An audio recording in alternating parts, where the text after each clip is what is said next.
When I wake up at night, I gotta know the time. Can I sleep some more? Out of bed I climb. Check throughout my workday, counting down to lunch. Looking at my wrist all day, checking the time a bunch. It's not just about the time, it's part of my identity. The character of the design, exhibiting my complexity. The colors, my mood. Rushed out the house without it, I'm screwed. Without my watch, feel nude.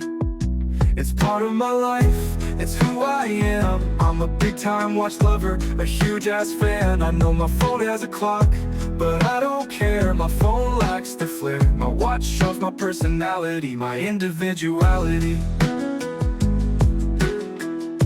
My interest in love, I keep buying more to satisfy my urges. I can't stop collecting, overspending splurges. Emptying the bank, now I got too many payments on Bezel services. Quartz or auto. Hello, everybody out there in YouTube land. My name is Jim, and I want to welcome you into the Spotlight Watch Review. Today, we're going to be taking a look at the Nubeo watches Aluminaut. This is a $510 limited edition of only 120 pieces per colorway, and is the most extreme diver that they have made up until now, at least. And I'm going to tell you right now, this watch is absolutely ridiculous.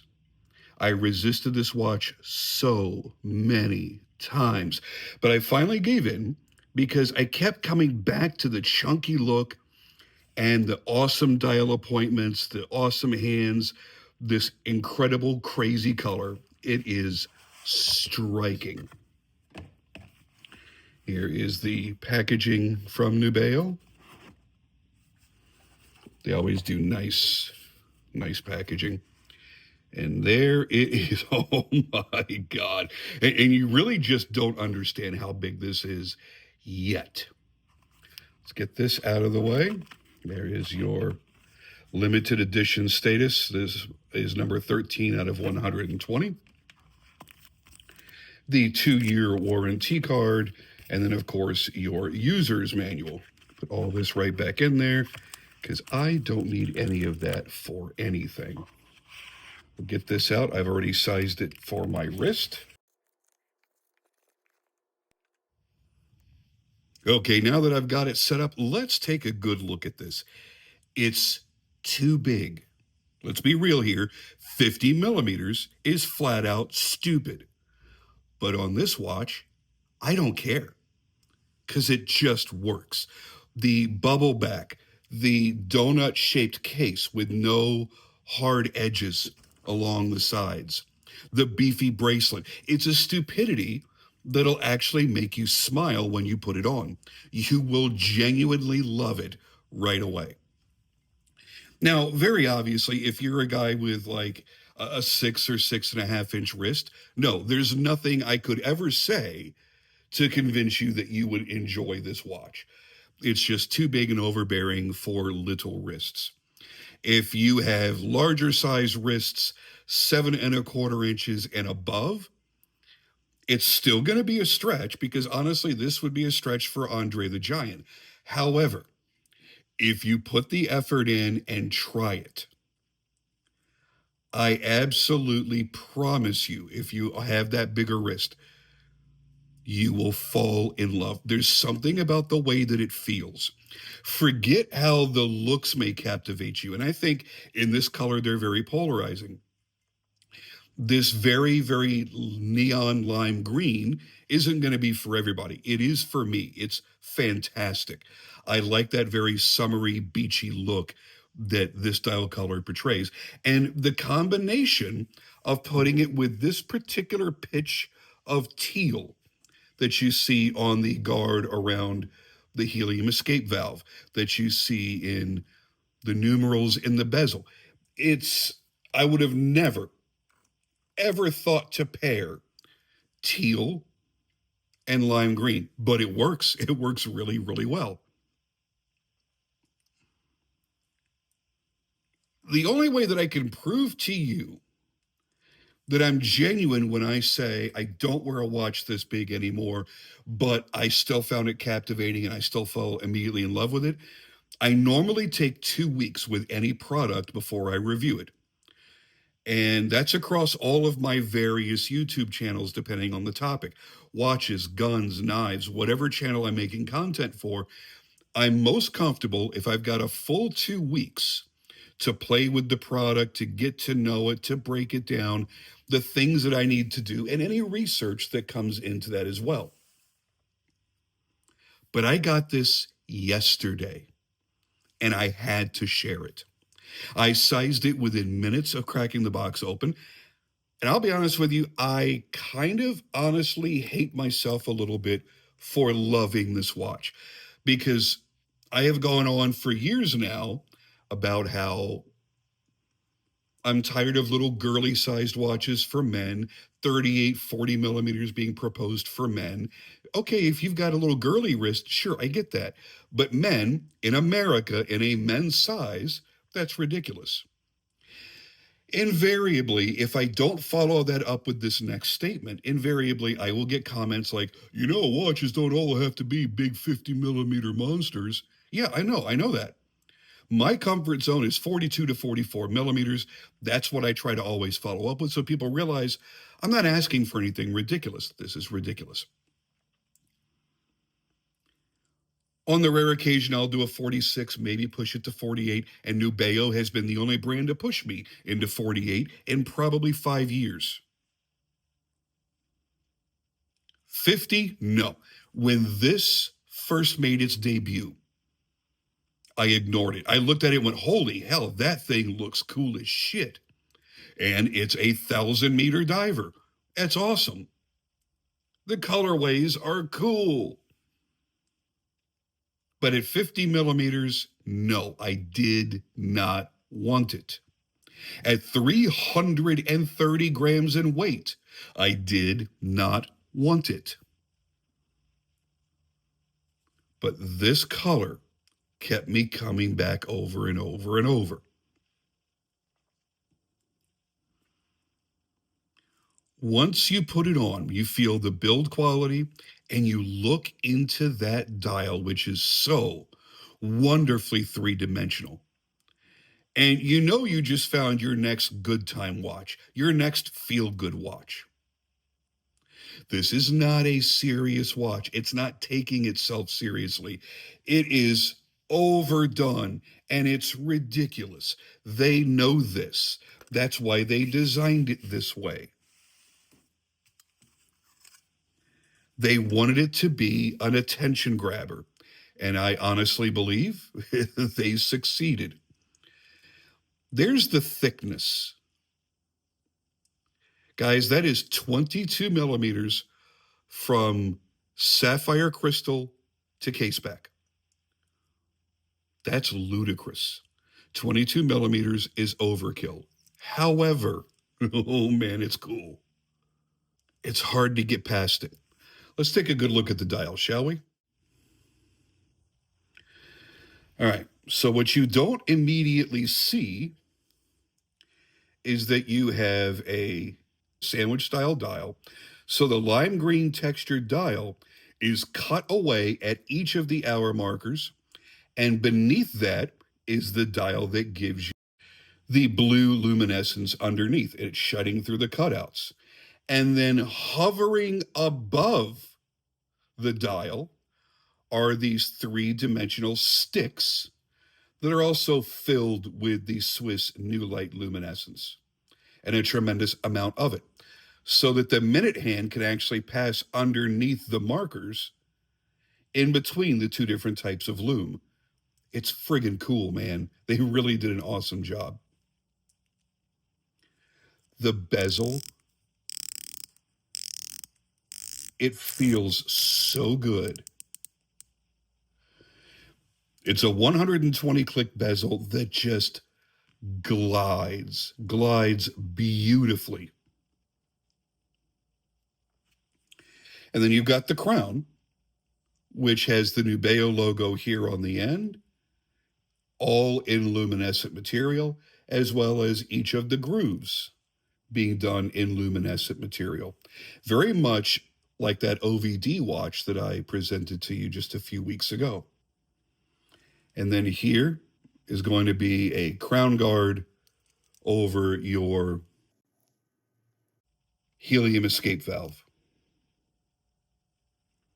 Look at that case back, man. That is insanity. The thickness of the bracelet helps to keep the watch balanced on your wrist because let me tell you something, man. That is a heavy case head. But with this bracelet, it doesn't matter.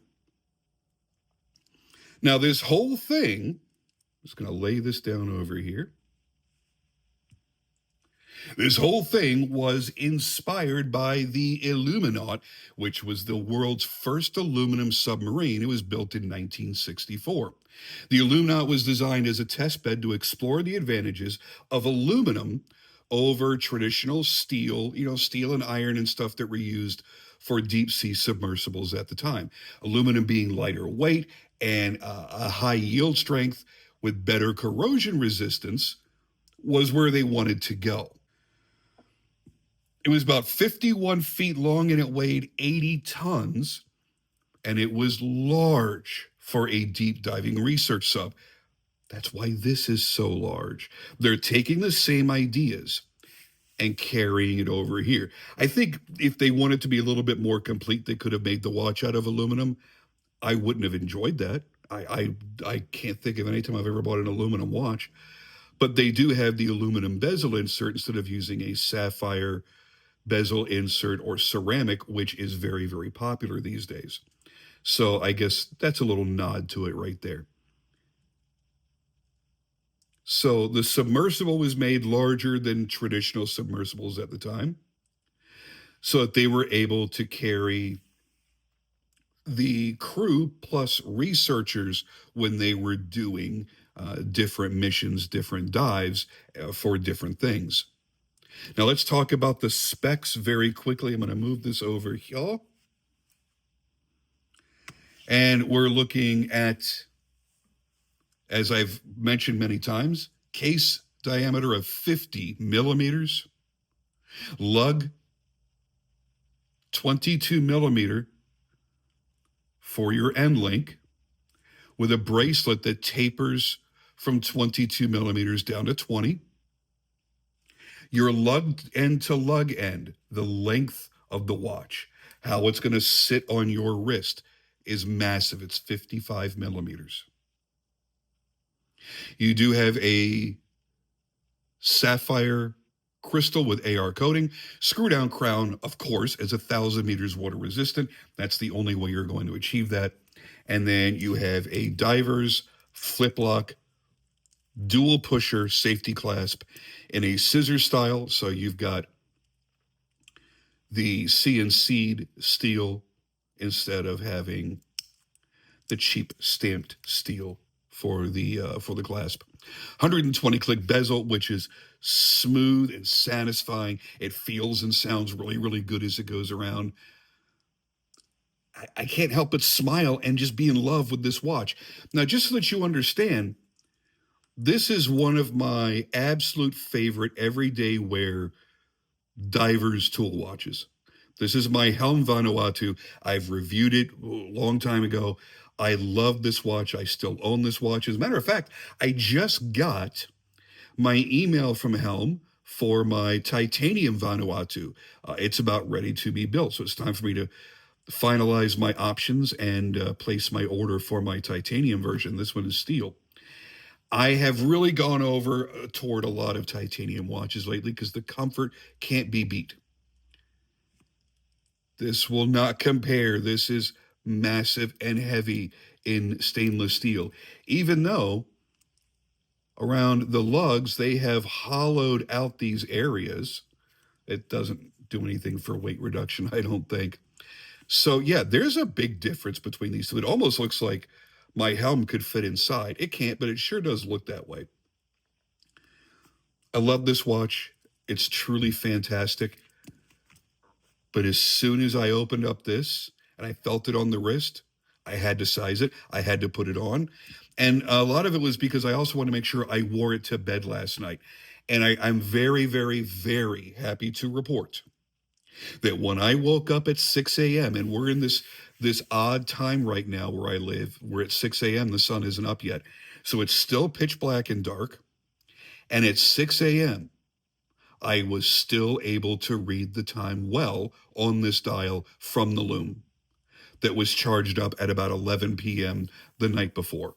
I am very, very, very satisfied with the Loom performance. New Light is kind of hit or miss with me, honestly. I think it's a good Loom, but it requires many, many, many applications, several passes. There has to be a certain thickness and size to it for it to really absorb a lot of light and store that light to radiate it. And a lot of times, the hour markers being used by some of the brands that use New Light are a little bit on the small side. These are monstrous because they have the room to do that. They can make huge hour markers and chunky monkey hands and just coat them and coat them and coat them over and over again with New Light so that it glows wonderfully. I need to stop teasing you, and I need to show you that Loom right now. Let's break out the UV light real quick. I'm not going to spend a lot of time charging it up because it really doesn't need it. Okay. Are you ready, kids? Oh, yeah. Let me go ahead and close the crown and screw it back down. Hey, that rhymed. Now, it is not super dark in my studio right now, so you're not getting the full benefit. But everything on this damn thing glows.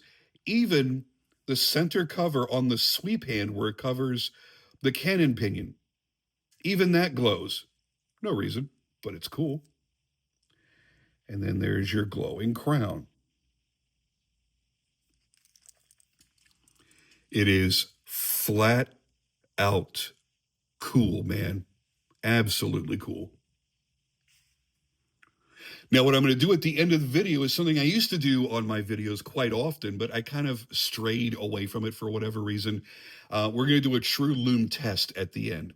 I'm going to go ahead and set this, let it run, and we're going to kill the lights and show you over a long period of time how long the Loom will last. The main reason I stopped doing that is I think it gives a false impression if you're not really paying attention to what I'm saying and you're just skimming through and watching. You're going to watch it dim very, very quickly, and you're going to think to yourself, oh, that doesn't last long. What the hell is he talking about? Number one, I'm doing a time lapse. I'm going to be speeding up the recording tremendously because you don't want to sit here for hours watching this thing. And secondly, the camera lens is going to see things differently than the human eye.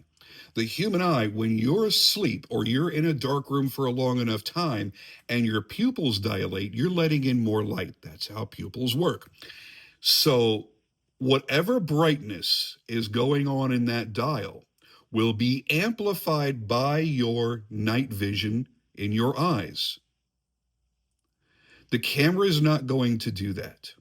Your eyes will. So even when it looks super dim on camera, it's very easily legible to the human eye. So please keep that in mind. Now, I think it's time to put it on the wrist. I'm going to take off another Nubeo right now. If you're an Atari video game fan, you're going to want to stay tuned for one of my next videos because it's going to be dedicated to this Nubeo. And if you're a fan of the old game Asteroids, you're going to want to tune in for that. That is also a very, very fun watch. Not taking itself very seriously. I love that.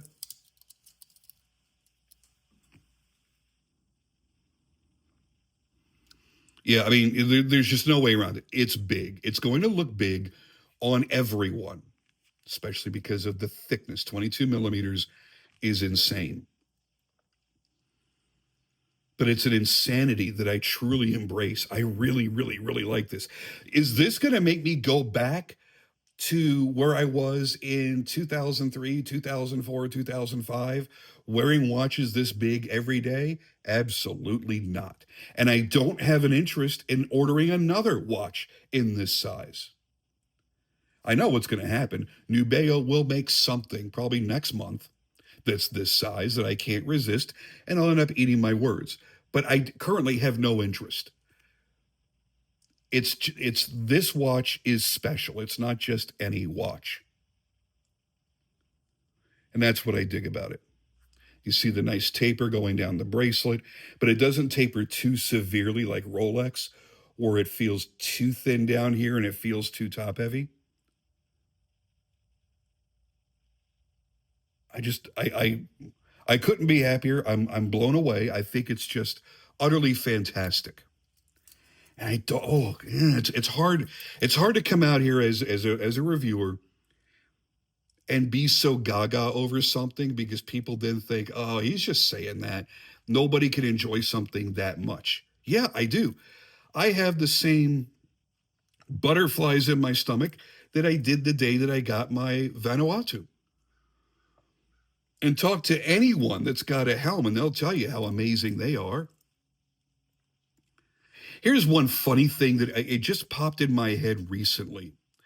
I remember a long time ago, 20 years ago, when I was in the industry,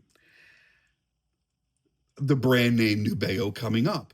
And I didn't put two and two together till a couple of weeks ago. It just popped in my head. I'm like, wait, wasn't there a Kobe Bryant signature watch that was made for him by a brand called Nubeo?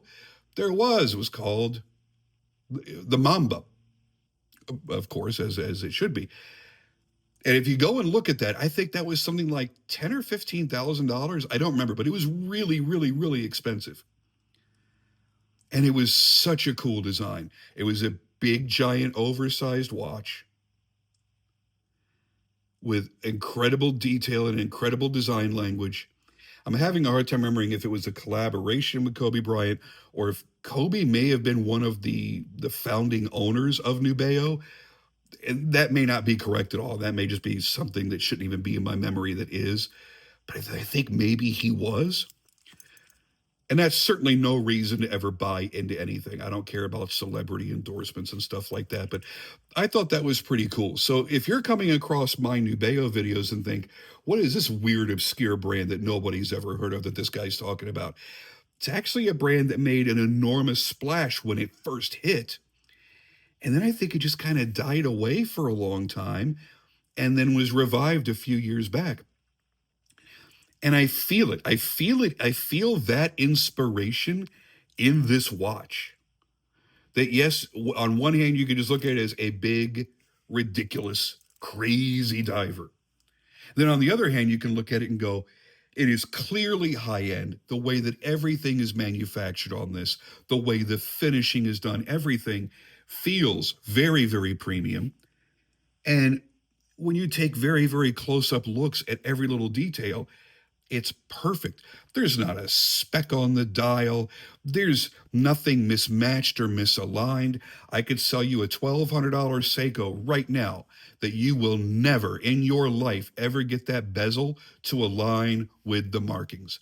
Period. Will not happen. And they got it right here at $550. They got everything right here on this watch. $510, sorry, not $550. And that's part of what I love about it. I am so loving micro brands right now. I really, really am. So anyway, let me end this. Let's do the Loom test and see just how long that Swiss New Light is working in this watch. Thank you guys for watching as always. It's been my great pleasure to come out here and share this with you. And I will be back soon